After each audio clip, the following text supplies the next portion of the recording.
The latest news, updates, and more from the world of health and medicine.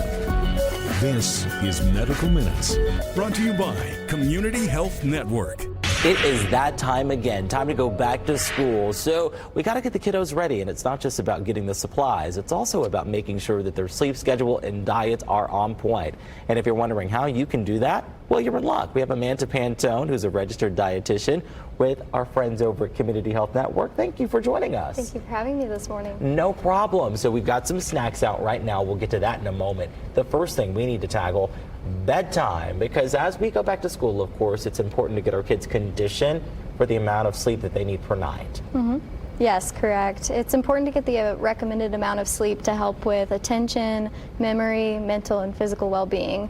If we're not getting enough sleep, it can increase our risk of chronic conditions like obesity, hypertension, diabetes, decrease the attention and behavior problems at school. So it's very important. Now, Amanda, a lot of people may think that 8 hours is the recommended time period for all ages, but that's not necessarily true. If you look on your screen, we've broken it down for you.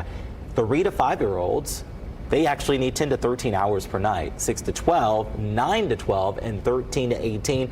That is your 8 to 10 hour group. So let's talk about the different ranges there and why you see the difference in how much sleep one group needs versus the other. It's all to do with growth. And, you know, when we talk about sleep and the importance of it, reducing screen time around bedtime is a big indicator of helping your kids fall asleep, because the blue light emitted by screens actually decreases our body's natural release of melatonin, which is the hormone that helps us fall asleep.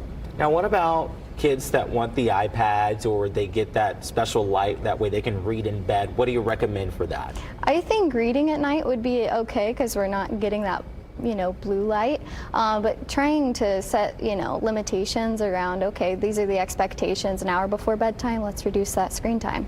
Any recommendations for parents to help kind of get the devices away from the kiddos? Any incentives maybe? Yeah, I would say using the old school alarm clock rather than allowing phones to be used as the alarm, to just help encourage, let's keep the phones in the living room or in the kitchen, and setting that expectation, I think, is important. Great advice. Now we get to talk about my favorite part, the food. Now, snack choices are everything when it comes to the kiddos. You can't just give them what they want. It's all about what they need. But you've got some tasty options that may do both here. Right.